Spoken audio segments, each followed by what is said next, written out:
pesan saya, FPI tidak bisa dibubarkan. Front Pembela Islam. Kalau ada yang bubarin, bikin lagi Front Penyelamat Islam. FPI juga. Dibubarin lagi, bikin lagi Front Pembela Islam, Front Penyelamat Islam, Front Perjuangan Islam. FPI lagi. Dibubarin lagi, bikin lagi Front Penyokong Islam. FPI lagi.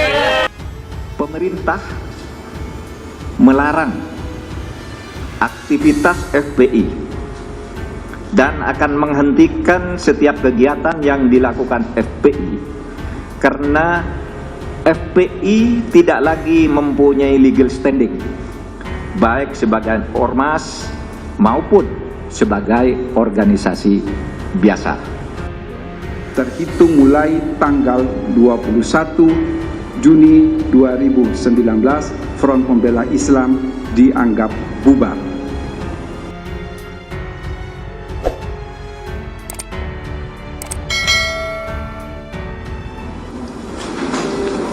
Saudara sekalian, Assalamualaikum warahmatullahi wabarakatuh.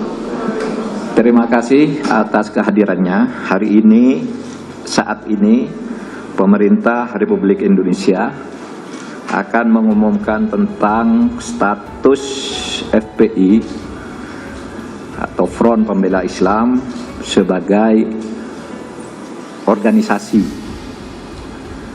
Untuk mengumumkan ini, pemerintah hadir 10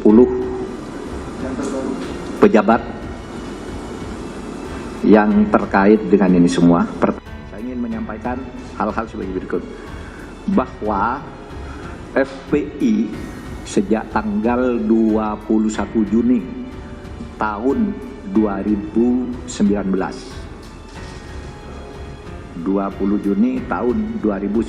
secara de jure telah bubar sebagai ormas, tetapi sebagai organisasi FPI tetap melakukan aktivitas yang melanggar ketertiban dan keamanan dan bertentangan dengan hukum, seperti tindak kekerasan, sweeping atau razia secara sepihak, provokasi, dan sebagainya.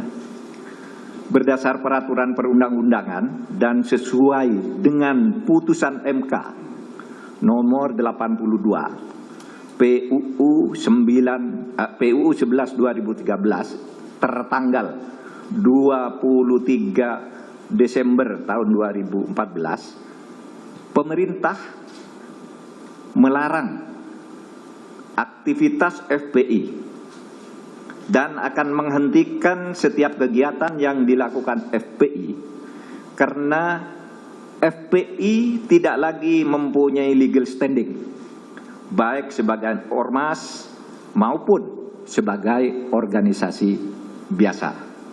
Jadi dengan adanya larangan ini tidak punya legal standing ya kepada aparat-aparat pemerintah pusat dan daerah. Kalau ada sebuah organisasi mengatasnamakan FPI, itu dianggap tidak ada dan harus ditolak karena legal standingnya tidak ada terhitung hari ini. 4. Pelanggaran kegiatan FPI ini dituangkan di dalam keputusan bersama 6 pejabat tertinggi di kementerian dan lembaga, yakni Menteri Dalam Negeri, Menteri Hukum dan HAM, Menko-Minfo, Jaksa Agung, Kapolri, dan Kepala BNPT. Untuk itu dipersilakan kepada Bapak Wamenkumham, Wakil Menteri Hukum dan HAM, Profesor Umar Syarif Hiyari, Profesor Edi Umar Syarif Hiyari, untuk membacakan SKB ini selengkapnya. Bismillahirrahmanirrahim. Keputusan bersama Menteri Dalam Negeri Republik Indonesia, Menteri Hukum dan Hak Asasi Manusia Republik Indonesia, Menteri Komunikasi dan Informatika Republik Indonesia, Jaksa Agung Republik Indonesia, Kepala Kepolisian Negara Republik Indonesia, Kepala Badan Nasional Penanggulangan Terorisme, nomor 220/4780 tahun 2020, nomor M.14.HH/05.05 tahun 2020, nomor 690 tahun 2020, nomor 264 tahun 2020, nomor KB-3/12 angka Romawi 2020, nomor 320 tahun 2020 tentang larangan kegiatan, penggunaan simbol dan atribut serta penghentian kegiatan Front Pembela Islam. Menteri Dalam Negeri Republik Indonesia, Menteri Hukum dan Asasi Manusia Republik Indonesia, Menteri Komunikasi dan Informatika Republik Indonesia, Jaksa Agung Republik Indonesia, Kepala Kepolisian Negara Republik Indonesia, Kepala Badan Nasional Penanggulangan Terorisme menimbang A. Bahwa untuk menjaga eksistensi ideologi dan konsensus dasar bernegara yaitu Pancasila, Undang-Undang Dasar Negara Republik Indonesia tahun 1945, keutuhan Negara Kesatuan Republik Indonesia dan Bhinneka Tunggal Ika, telah diterbitkan Undang-Undang Nomor 17 Tahun 2013 tentang Organisasi Kemasyarakatan, sebagaimana telah diubah dengan Undang-Undang Nomor 16 Tahun 2017 tentang penetapan peraturan pemerintah pengganti Undang-Undang Nomor 2 Tahun 2017 tentang perubahan atas Undang-Undang Nomor 17 Tahun 2013 tentang Organisasi Kemasyarakatan menjadi undang-undang. B. Bahwa isi anggaran dasar Front Pembela Islam bertentangan dengan pasal 2 Undang-Undang Nomor 17 Tahun 2013 tentang Organisasi Kemasyarakatan sebagaimana telah diubah dengan Undang-Undang Nomor 16 Tahun 2017 tentang penetapan peraturan pemerintah pengganti Undang-Undang Nomor 2 Tahun 2017 tentang perubahan atas Undang-Undang Nomor 17 Tahun 2013 tentang Organisasi Kemasyarakatan menjadi undang-undang. Tanggal 20 Juni 2014 tentang Surat Keterangan Terdaftar atau SKT Front Pembela Islam sebagai organisasi kemasyarakatan berlaku sampai tanggal 20 Juni 2019 dan sampai saat ini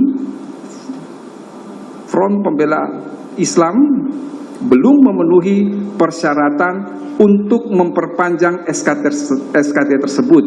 Oleh sebab itu secara de jure terhitung mulai tanggal 21 Juni 2019 Front Pembela Islam dianggap bubar. D. Bahwa kegiatan organisasi kemasyarakatan tidak boleh bertentangan dengan pasal 5 huruf G, bahwa pengurus dan atau anggota FPI maupun yang pernah bergabung dengan FPI berdasarkan data sebanyak 35 orang terlibat tindak pidana terorisme dan 29 orang diantaranya telah dijatuhi pidana. Di samping itu, sejumlah 206 orang terlibat berbagai tindak pidana umum lainnya dan 100 diantaranya telah dijatuhi pidana. F. Bahwa jika menurut penilaian atau dugaannya sendiri terjadi pelanggaran ketentuan hukum, maka pengurus dan atau anggota FPI kerap kali melakukan berbagai tindakan razia atau sweeping di tengah-tengah masyarakat yang sebenarnya hal tersebut menjadi tugas dan wewenang aparat penegak hukum. G. Berdasarkan pertimbangan sebagaimana dimaksud dalam huruf A sampai dengan huruf F, perlu menetapkan keputusan bersama Menteri Dalam Negeri Republik Indonesia Menteri Hukum dan Asasi Manusia Republik Indonesia, Menteri Komunikasi dan Informatika Republik Indonesia, Jaksa Agung Republik Indonesia, Kepala Kepolisian Negara Republik Indonesia, Kepala Badan Nasional Penanggulangan Terorisme tentang larangan kegiatan, penggunaan simbol dan atribut serta penghentian kegiatan Front Pembela Islam. Kesatu, menyatakan Front Pembela Islam adalah organisasi yang tidak terdaftar sebagai organisasi kemasyarakatan sebagaimana diatur dalam peraturan perundang-undangan, sehingga secara de jure telah bubar sebagai organisasi kemasyarakatan. Kedua, Front Pembela Islam sebagai organisasi kemasyarakatan yang secara de jure telah bubar, pada kenyataannya masih terus melakukan berbagai kegiatan yang mengganggu ketentraman, ketertiban umum, dan bertentangan dengan hukum. Ketiga, melarang dilakukannya kegiatan, penggunaan simbol dan atribut Front Pembela Islam dalam wilayah hukum Negara Kesatuan Republik Indonesia. Keempat, apabila terjadi pelanggaran sebagaimana diuraikan dalam diktum ketiga di atas, aparat penegak hukum akan menghentikan seluruh kegiatan yang sedang dilaksanakan oleh Front Pembela Islam. Kelima, meminta kepada masyarakat A. untuk tidak terpengaruh dan terlibat dalam kegiatan penggunaan simbol dan atribut Front Pembela Islam. B. untuk melaporkan kepada aparat penegak hukum setiap kegiatan penggunaan simbol dan atribut Front Pembela Islam. Keenam, kementerian, lembaga yang mendatangani surat keputusan bersama ini agar melakukan koordinasi dan mengambil langkah-langkah penegakan hukum sesuai dengan ketentuan perundang-undangan. Bismillah. Assalamualaikum warahmatullahi wabarakatuh. Saya berada di Kanjen Pekalongan bersama teman-teman dari FPI Kanjen Pekalongan. Pesan saya, FPI tidak bisa dibubarkan. Front Pembela Islam. Kalau ada yang bubarin, bikin lagi Front Penyelamat Islam. FPI juga. Dibubarin lagi, bikin lagi Front Pembela Islam, Front Penyelamat Islam, Front Perjuangan Islam. FPI lagi. Dibubarin lagi, bikin lagi Front Penyokong Islam. FPI lagi. Dibubarin lagi, bikin lagi terus. Kenapa? Karena FPI adalah yang paling berjasa dalam setiap bencana. Dia paling awal, betul? Pada ibu-ibu, saya pesan kalau mencari mantu, cari anggota FPI. Emang kenapa? NKRI aja dijagain, apalagi anak lo.